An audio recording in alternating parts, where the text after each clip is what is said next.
Hello बच्चों, स्वागत है आप सभी का। Good afternoon, good morning, good night, good evening आप सभी को। आई होप सब अच्छे होंगे, मस्त होंगे, स्वस्थ होंगे। ठीक है, आपकी पढ़ाई भी बहुत अच्छी चल रही होगी और भी सब्जेक्ट के अच्छे चल रहे होंगे। मैथ का तो हम देख ही रहे हैं। ठीक है, 3 चैप्टर हम पूरा कर चुके हैं अपना। 3 चैप्टर पूरा कर चुके हैं, चौथा शुरू किए हैं। पिछले लेक्चर में हमारा ये पहला लेक्चर था इस चैप्टर का, पिछला लेक्चर। तो हमने डिटर्मिनेंट के बारे में थोड़ा सा देखा था, मैट्रिक्स से मिलता जुलता है ये। तो थोड़ा स्पीड में चले थे। आपको एक नया आया था कि इसको ओपन कैसे करेंगे, इसको सॉल्व कैसे करेंगे, तो हमने सिखाया था और आपको कुछ उसको प्रैक्टिस करने के लिए भी दिए थे। आई होप सब प्रैक्टिस किए भी होंगे। जो नहीं किए हैं बच्चा, कर लो उसको और उसके बाद इसको शुरू करना। ठीक है, क्योंकि अब इसमें हम डायरेक्ट आगे प्रॉपर्टीज भी चलते हैं। इसकी क्वेश्चन प्रैक्टिस चलती रहेगी, आपको हम रेगुलर प्रैक्टिस करने के लिए देते रहेंगे। बीच में किसी सेशन में रखेंगे, जैसे क्या चैप्टर का हम पीछे के चैप्टर का भी यही किए हैं कि किसी चैप्टर में उसको हम पूरा प्रैक्टिस पे डेडिकेट करते हैं। कुछ कॉन्सेप्ट कवर हो जाएंगे, तो उसके बाद हम एक रख लेंगे प्रैक्टिस का सेशन। ठीक है, तो ये हम इस पे डायरेक्ट प्रॉपर्टीज पे चलते हैं। आपको ओपन करना मैंने सिखा दिया, इसकी डिटरमिनेंट की वैल्यू कैसे निकालते हैं। ठीक है, नहीं समझ में आया या थोड़ा बहुत कम समझ में आया, नहीं समझ में आया तो आप पीछे का देख लो जाके, और अगर थोड़ा बहुत कम समझ में आया है तो इसी फ्लो में आ जाएगा, उसको दिक्कत नहीं है। ठीक है, तो बढ़ते हैं इसमें आगे। पहली जो प्रॉपर्टीज है, प्रॉपर्टीज कुछ अलग नहीं है, बस उसको जैसे सॉल्व एक्सपेंड कर रहे थे ना, उसमें आप डायरेक्ट प्रॉपर्टीज का यूज करके आप वो वैल्यू ले सकते हो, वो निकाल सकते हो। ठीक है, प्रॉपर्टीज ऑफ डिटरमिनेंट्स। पहली जो प्रॉपर्टी है, इंटरचेंजिंग 2 रोज और 2 कॉलम्स। अगर हम 2 रो को इंटरचेंज कर दे रहे हैं आपस में, या 2 कॉलम को, जैसे ये है, इनमें से एक दूसरे को अगर हम इंटरचेंज कर दे रहे हैं तो वैल्यू सेम रहेगी, लेकिन माइनस का अंतर आ जाएगा। ठीक है, अगर ओरिजिनल डिटरमिनेंट की वैल्यू, ओरिजिनल डिटरमिनेंट की वैल्यू ए है। अच्छा, डिटरमिनेंट को जनरली इससे भी डिनोट करते हैं कहीं कहीं, इसको आप कंफ्यूज मत हो। ओरिजिनल का अगर डिटरमिनेंट ये है और इसकी वैल्यू ये ए है, तो न्यू वाले का हो जाएगा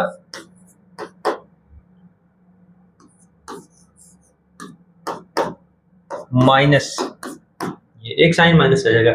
जब कोई 2 रो या 2 कॉलम, मतलब रो को रो से इंटरचेंज कर रहे हैं और कॉलम को कॉलम से, रो कॉलम का नहीं, रो कॉलम आपस में नहीं इंटरचेंज।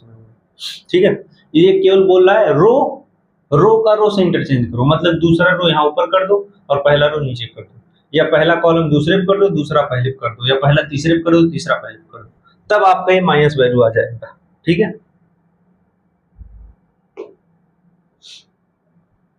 जैसे एग्जांपल देखो, यहाँ पे 1 2 है, 1 2 और ये 3 4, तो ये मल्टीप्लाई करोगे, ये करोगे, कितना आएगा 4 - 6 -2 आ रहा है। अब इसको इंटरचेंज कर दो, 3 4 को ऊपर लेके चले जाओ, 1 2 को नीचे लेकर आ जाओ। देखो ये हो गया 6 - 4, ये आपका 2 है, यहाँ -2 है, यहाँ आपका 2 है। देखो केवल ये माइनस का डिफरेंस है।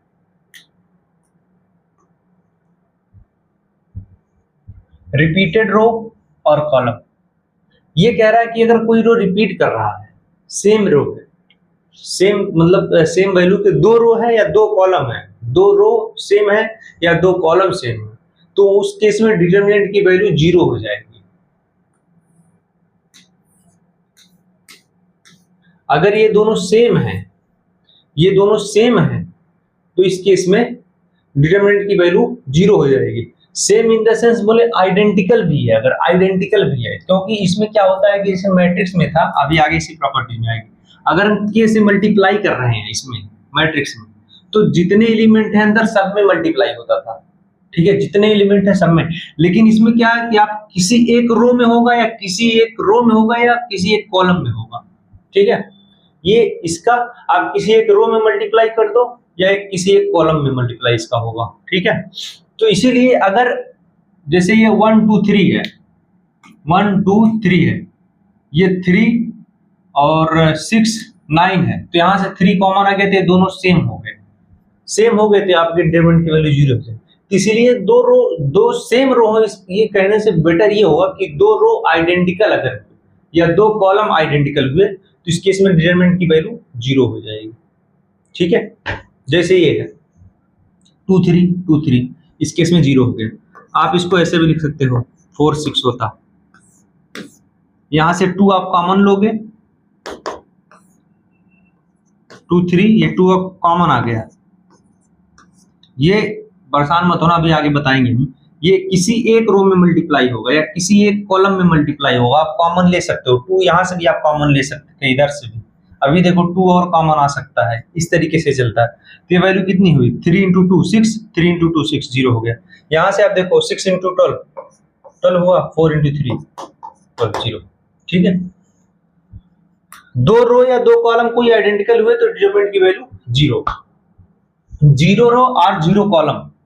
अगर कोई एक रो ही पूरा 0 है या एक कोई कॉलम ही पूरा 0 है तो डिटरमिनेंट की वैल्यू 0 हो जाएगी। अब देख लो आप क्यों, 0 के लॉन्ग ओपन कर लो, 0 × 0 0, फिर दूसरा टर्म 0 × 0 वो था ना, एक माइनस समथिंग इंटू दिस, फिर प्लस समथिंग इंटू दिस, तो आप यहाँ 0 से मल्टीप्लाई, यहाँ से 0, यहाँ 0, अगर इस रो के लॉन्ग ओपन कर रहे हो तो सारा 0 हो गया।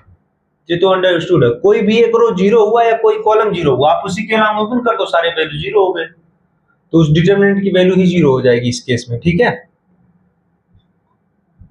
कॉमन फैक्टर, ये जो भी मैं आपको बता रहा था, if every element of a row और column has a common factor, that factor can be taken outside the determinant. If every element of a row, मतलब एक रो की केवल बात कर रहा है, अगर किसी रो में कॉमन एलिमेंट है या कॉमन वैल्यू है, कॉमन फैक्टर आ रहा है, ठीक है, कॉमन फैक्टर आ रहा है, तो उसको आप सीधे बाहर निकाल सकते हो, रो में हो या कॉलम में हो। ठीक है, इस केस में 2 बाहर आ गया, 2 बाहर हो गया, 1 2 और 3 5, वहां से वैल्यू निकाल ली। इस केस में अभी यहां से 2 और आ सकता है, देखो, तो ये एक 2 पहले से, एक 2 और आ गया, ये बचा क्या, 1 1 3 3, यहाँ 3 से भी, इसमें से 3 भी बाहर आ सकता है। तो ऐसे करके मतलब इसमें से जितना भी पॉसिबल हो सकता है, किसी एक रो से या किसी एक कॉलम से, जरूरी नहीं है इसमें, मतलब जैसे मैट्रिक्स में था कि सब में मल्टीप्लाई होता था, इसमें नहीं, इसमें एक रो में या एक कॉलम से, एक रो या एक कॉलम से आप कॉमन ले सकते हो, मल्टीप्लाई कर सकते हो। ये 3 मल्टीप्लाई होगा तो या तो इसमें होगा या तो पूरे एक रो में होगा या तो एक पूरे कॉलम में होगा। ठीक है,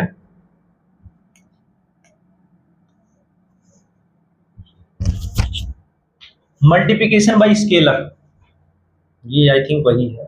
अच्छा, इसका डिटरमिनेंट की value, if one row is multiplied by a scalar k, the determinant is also multiplied by k। समझे कि नहीं आप? जैसे यहां से आप कुछ कॉमन निकाले, पहले रो से 2 बाहर आ गया, ठीक है, 2 बाहर आ गया, नहीं छोड़ो इसको, ऐसे नहीं। आप जैसे यहाँ 2 से कुछ मल्टीप्लाई कर रहे हो, 2 से, ये मान लो डिटरमिनेंट a की वैल्यू है, इसमें 2 से मल्टीप्लाई करोगे तो किसी रो में ही तो मल्टीप्लाई होगा या किसी कॉलम में मल्टीप्लाई होगा। तो आप देखो ये बाहर इधर 2 से मल्टीप्लाई हो जा रहा है, तो 2 से इधर होना, तो डिटरमिनेंट की वैल्यू आप जिससे मल्टीप्लाई करोगे किसी रो या किसी कॉलम में, वो डायरेक्टली डिटरमिनेंट के वैल्यू में ही मल्टीप्लाई हो रही है, वो डायरेक्टली डिटरमिनेंट के वैल्यू में ही मल्टीप्लाई हो रही है। जैसे ये है, आप ith रो या पहले रो में आप k से मल्टीप्लाई कर रहे हो, तो जो नया डिटरमिनेंट आएगा, जो नया मैट्रिक्स बन रहा है, जो आप k से मल्टीप्लाई करोगे, ठीक है, कोई डिटरमिनेंट है और इसमें आपने k से मल्टीप्लाई कर दिया तो नया डिटरमिनेंट आ गया, k से मल्टीप्लाई, यहाँ k समथिंग और k समथिंग, ये पहले रो में कर दिया, तो जो नया डिटरमिनेंट आया, इसकी जो वैल्यू हो जाएगी ये k टाइम पुराने वाले की। ठीक है, अगर k तीनों रो में मल्टीप्लाई होता तो k क्यूब हो जाता है ये। ठीक है,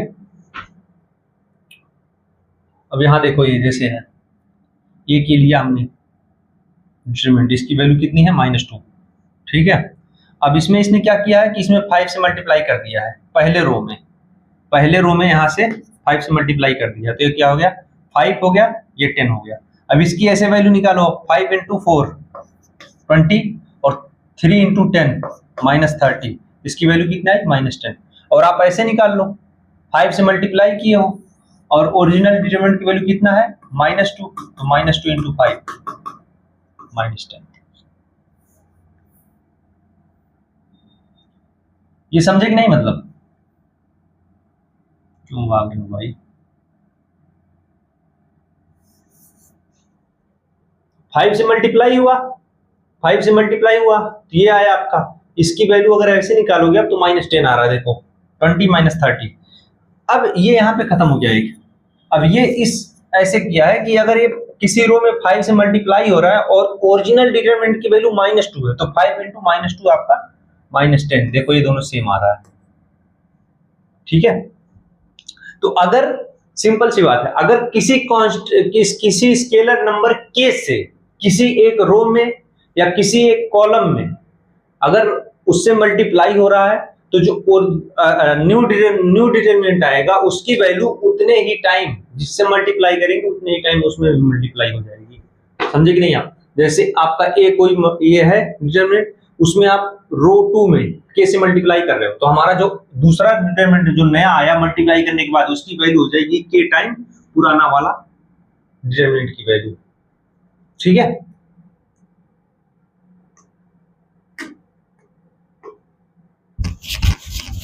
अगली प्रॉपर्टी है हमारा row column operation. If a multiple of one row और column is added to another row, the value of determinant remains unchanged. ये तो वही मैट्रिक्स में भी सेम ही था, आप इस तरीके का ऑपरेशन लगाते थे तो उसका वो थीम मतलब चेंज नहीं होता था, उसका जो भी वो रहता था सेम ही रहता था। इस केस में डिटरमिनेंट रिमेन्स अनचेंज। आप इस तरीके का कोई भी ऑपरेशन लगाओगे, आप किसी रो में मल्टीप्लाई करके किसी रो में ऐड कर रहे हो, ठीक है, या किसी कॉलम में मल्टीप्लाई करके किसी कॉलम में ऐड कर रहे हो, तो वो वैल्यू सेम ही रहेगी, ठीक है, और डिटरमिनेंट की वैल्यू सेम ही रहेगी एज इट इज। वो ऑपरेशन हम इसीलिए लगाते हैं कि उसके सिंप्लीफाई वर्जन आ जाए। मैट्रिक्स में क्या लगाते थे? ये ऑपरेशन इसीलिए लगाते थे ना कि उसका सिंप्लीफाई वर्जन आ जाए, ठीक है।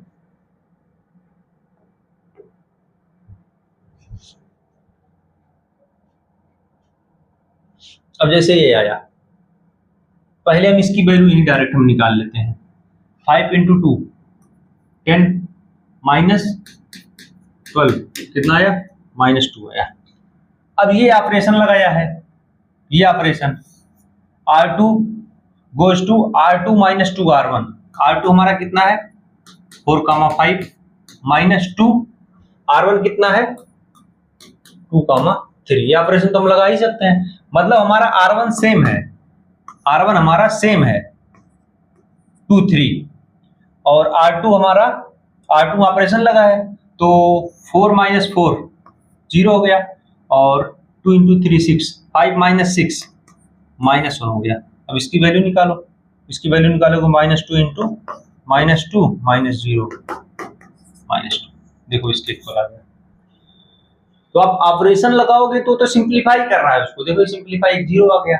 अब 0 आ गया तो यहाँ से आप डायरेक्ट देखो 1 0 से मल्टीप्लाई हो रहा है। अभी एक बड़ा होता, अगर होता 4 5 ऑर्डर का होता, 5th ऑर्डर का, तो उसमें जितने 0 बन जाते आसान रहता, सीधे मतलब 0 से मल्टीप्लाई होता 0 हो जाता वो। तो आप ये ऑपरेशन इसीलिए लगाए जाते हैं कि हल्का हो सके, सिंप्लीफाई हो सके उसको, ताकि निकालने में आसानी रहे। Splitting property. If all the element of a row are sum of two terms, then the determinant can be written as the sum of two determinants. ये सब इतना यूज कहीं कहीं आ जाता है, लेकिन बस आप देख लो, ऐसा ना हो मतलब कोई आपसे पूछे आप एकदम गायब रहे। जैसे ये है, ये वन रो है मान लो, ठीक है, इसमें क्या हो रहा है,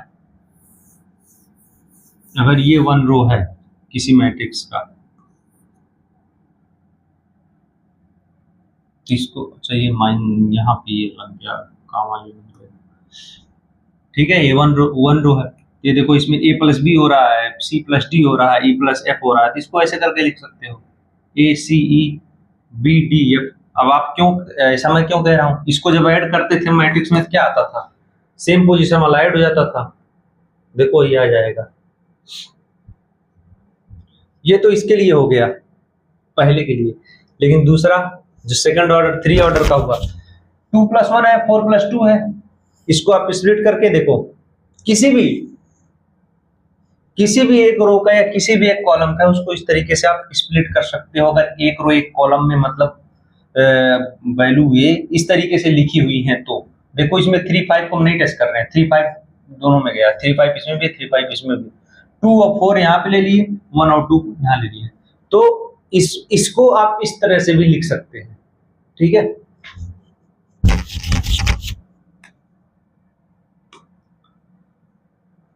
अच्छा, ये कुछ मैट्रिक्स हैं जिसमें आप डायरेक्ट मतलब डायरेक्ट वैल्यू डिटरमिनेंट की डायरेक्ट वैल्यू आ जाएगी, तो थोड़ा सा देख लो।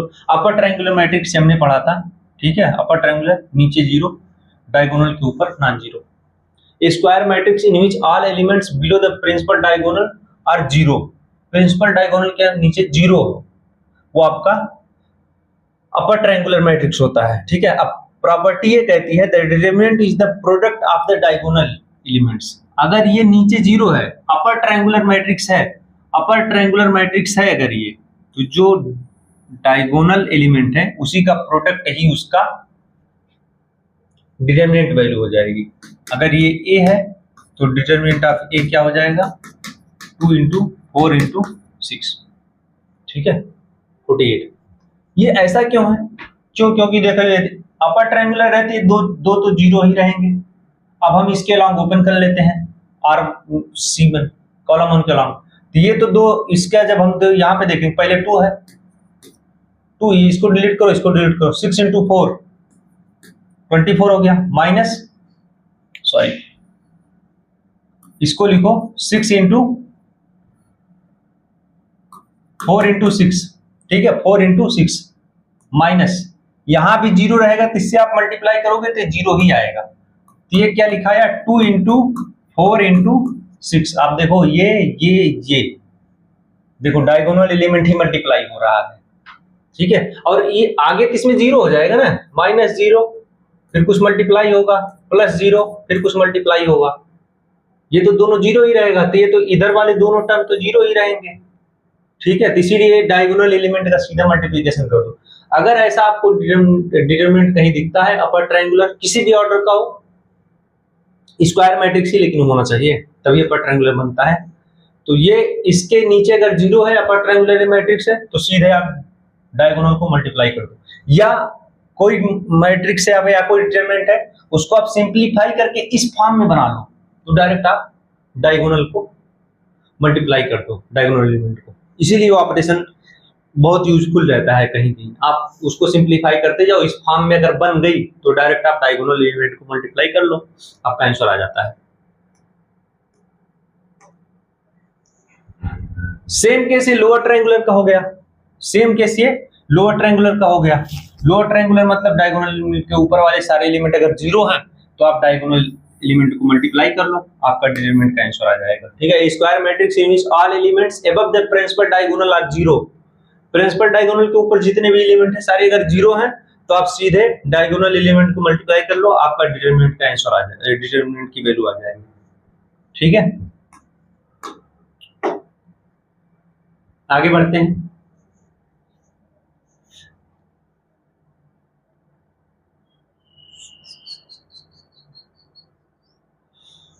अच्छा, ये कह रहा है स्वैपिंग ट्वाइस, इसको स्वैप करने के लिए बोल रहा है भाई। रो को, किसी रो को अगर हम स्वैप कर रहे हैं एक बार तो निगेटिव वैल्यू आ जाती है, अगर 2 बार स्वैप कर दिए तो निगेटिव एक और आ जाएगा तो प्लस हो जाता है, तो ओरिजिनल डिटरमिनेंट की वैल्यू आ गई। और 2 रो अगर आइडेंटिकल है, 2 रो या 2 कॉलम अगर आइडेंटिकल है तो आपका डिटरमिनेंट की वैल्यू 0 हो जाती है। अच्छा, ये वही रिवीजन करा रहा है। 0 रो अगर पूरा रो या पूरा कॉलम कहीं 0 आ रहा है तो आपका डिटरमिनेंट की वैल्यू 0 हो जाती है।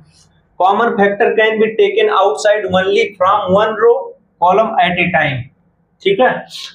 किसी एक रो या किसी एक कॉलम से एक बार में एक ही रो या एक ही कॉलम से कोई कॉमन फैक्टर जो है उसको सीधे हम बाहर ले सकते हैं। ध्यान देने वाली बात यहाँ ये है कि मैट्रिक्स में हम जब भी कोई फैक्टर निकालते थे बाहर या किसी चीज से मल्टीप्लाई करते थे अंदर, तो सारे एलिमेंट में जाके अंदर मल्टीप्लाई होते थे। अगर 3x3 का मैट्रिक्स है तो 9 एलिमेंट में मल्टीप्लाई होते थे।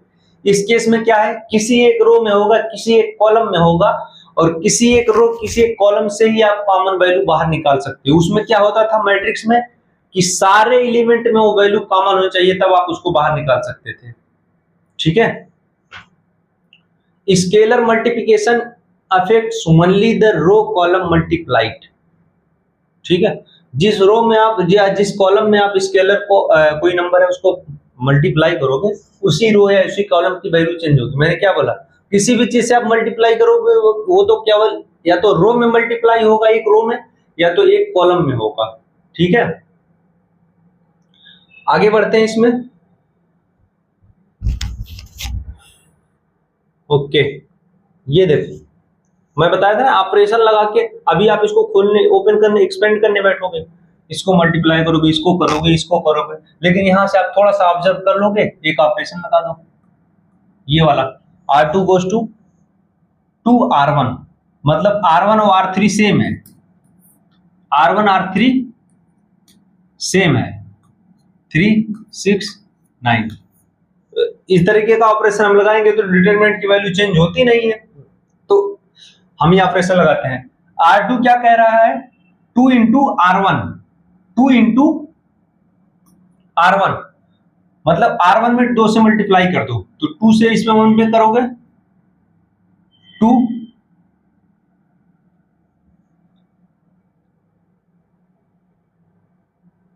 सॉरी ये R1 होगा आपका, ठीक है, या ये R2 होगा। चलो इसको छोड़ो, इसको R2 कर लो, 2 इंटू R2, 2 इंटू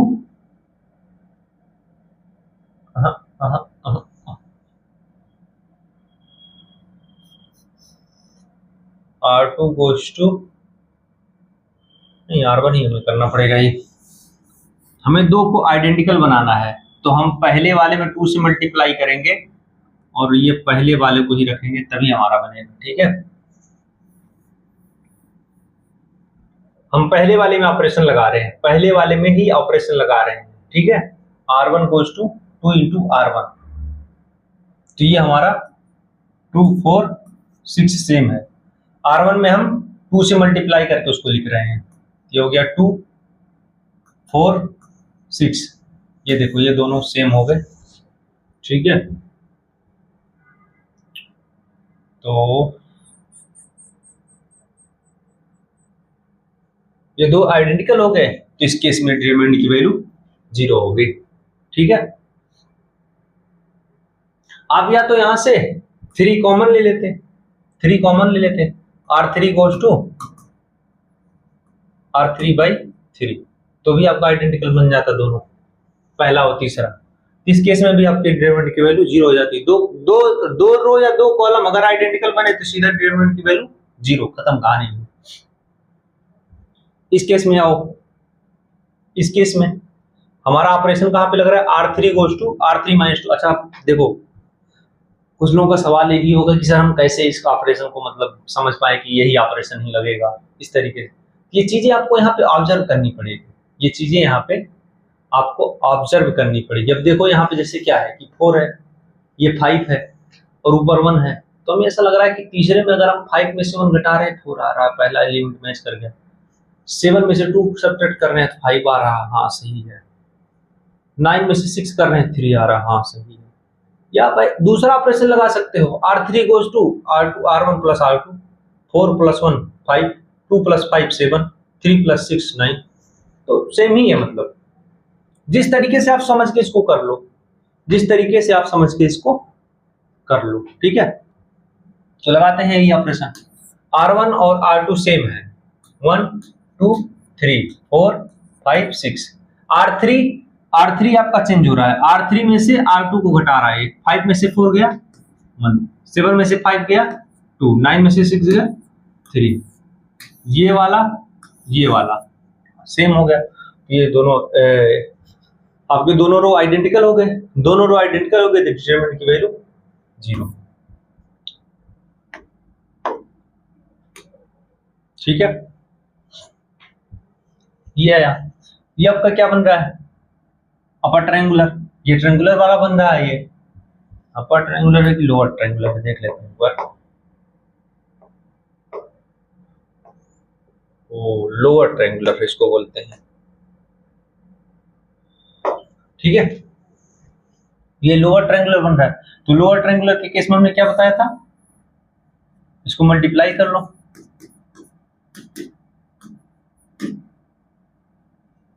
इसकी वैल्यू आपकी हो जाएगी 3 इंटू 4 इंटू 7। ये कितना हो गया? 84।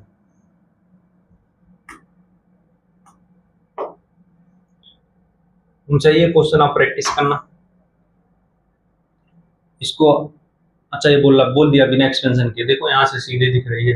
4 इंटू 2 करोगे 6, 3 इंटू 6, 3 प्लस 6 करोगे 9, 4 प्लस 2 करोगे 6, 1 प्लस 2 3। इसमें से इसको सेपरेट करोगे हो जाएगा। जो भी आप लगा लो, जितने भी आप लग रहे हो उसको आप सोचना बैठे। ठीक है, प्रॉपर्टीज से ये आ गए।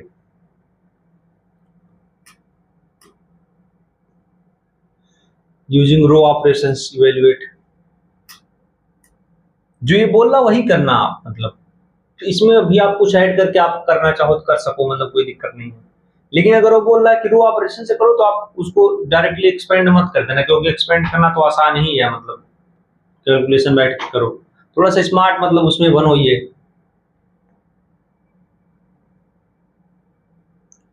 इसको सुटेबल रो ऑपरेशन बोला है, तो ऐसा नहीं है आपको इसको ओपन करने लगना है, इसमें ऑपरेशन लगाना आप।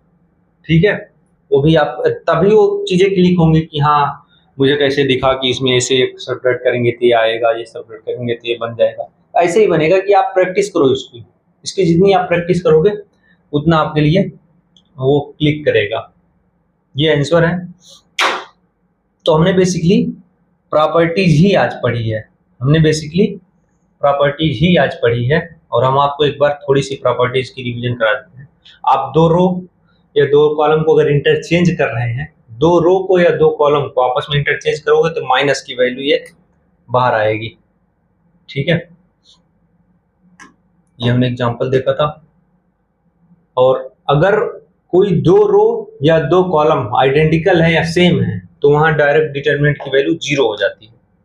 ठीक है, वहां डायरेक्ट डिटरमिनेंट की वैल्यू 0 हो जाती है। अगर कोई रो और कोई कॉलम 0 है, पूरा पूरा रो 0 है या पूरा कॉलम 0 है, उस केस में भी डिटरमिनेंट की वैल्यू 0 हो जाती है। ठीक है, अगली प्रॉपर्टी हमारी ये थी कि अगर कोई कॉमन फैक्टर है उसको मल्टीप्लाई अंदर कर रहे हैं तो किसी एक रो में होगा या किसी एक कॉलम में होगा। सेम तरीके से अगर हम कोई कॉमन फैक्टर है उसको हम बाहर अगर निकाल रहे हैं, कॉमन नंबर से मल्टीप्लाई होता है, और कॉमन फैक्टर अगर हम कोई बाहर निकाल रहे हैं तो किसी एक रो से निकलेगा या किसी एक कॉलम से निकलेगा। अगर दोनों जगह से निकल रहा है तो दोनों बाहर निकलेगा। ठीक है, लेकिन एक टाइम पे एक ही रहेगा, ध्यान देना ये है। ऐसा नहीं कि आप उसको रो से भी निकाल लो फिर एक ये वैल्यू, जैसे यहाँ से आप इस इधर से भी कॉमन ले लो इधर से भी ले लो, पहले इससे ले लो फिर जो बचेगा फिर उसके बाद कॉमन लेना। अगली प्रॉपर्टी हमने देखा था कि आप किसी स्केलर से अगर किसी रो में मल्टीप्लाई कर रहे हो तो नया डिटरमिनेंट जो आएगा उसकी वैल्यू पुराने वाला जो डिटरमिनेंट है उतने टाइम उसमें, मतलब पुराने वाले में, जैसे पुराना वाला डिटरमिनेंट की वैल्यू ये थी, अब नया वाला जो डिटरमिनेंट मल्टीप्लाई करने के बाद आया के से, उसमें भी के से मल्टीप्लाई हो जाएगा। अगर पुराने वाले डिटरमिनेंट की वैल्यू मान लो 3 है और हमने यहाँ के इक्वल टू 5 से पहले रो में मल्टीप्लाई किया हुआ है रो 1 में, तो हमारा जो नया डिटरमिनेंट की वैल्यू आएगी वो 3 इंटू 5 हो जाएगी। ठीक है, अगली प्रॉपर्टी थी आप इस तरीके का ऑपरेशन लगा लोगे कोई दिक्कत नहीं है, आपका डिटरमिनेंट की वैल्यू सेम रहेगी। ठीक है, इसको इस तरीके का ऑपरेशन लगाते हैं उसको सिंप्लीफाई करने के लिए। ये हमने एग्जांपल वगैरह देखे थे। आप दो डिटरमिनेंट को इस तरीके का अगर कुछ भी है इस तरीके से आप स्प्लिट करके लिख सकते हो। ठीक है, अपर ट्रायंगुलर मैट्रिक्स ये जैसे इस तरीके का है, ठीक है, मतलब डायगोनल के नीचे सारे एलिमेंट अगर जीरो हैं, डायगोनल के नीचे अगर सारे एलिमेंट जीरो हैं प्रिंसिपल डायगोनल के, तो अपर ट्रायंगुलर होता है। और इस केस में ये डायगोनल एलिमेंट को मल्टीप्लाई कर दो, वही अपर डिटरमिनेंट का आंसर हो जाता है। ये अपर ट्रायंगुलर हो गया। लोअर ट्रायंगुलर का भी सेम ही है। इसमें आप इसको हमने ये भी करके दिखाया था कि आप इसके अलॉन्ग ओपन कर दो, देख लो केवल यही आ जाएगा डायरेक्ट 5 इंटू 4 इंटू 3 और ये 1 इंटू 0 और बाकी ये तो इधर सारे 0 हो जाएंगे। ये हमने आपको बताया था, वही पीछे ही सारा ये है, यहाँ समराइज कर दिया है आप लोगों के उसके लिए। ठीक है, तो यही सब है।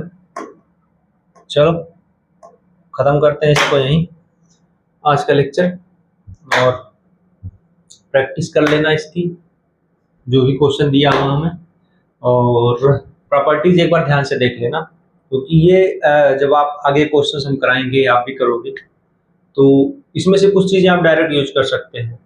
ठीक है, कुछ चीजें अपने अपने सिलेबस के हिसाब से, जैसे किसी सिलेबस में कुछ प्रॉपर्टीज नहीं है, इसको मैं क्लियरिफाई कर दूंगा, तो उसके हिसाब से आप डायरेक्ट यूज कर सकते हो।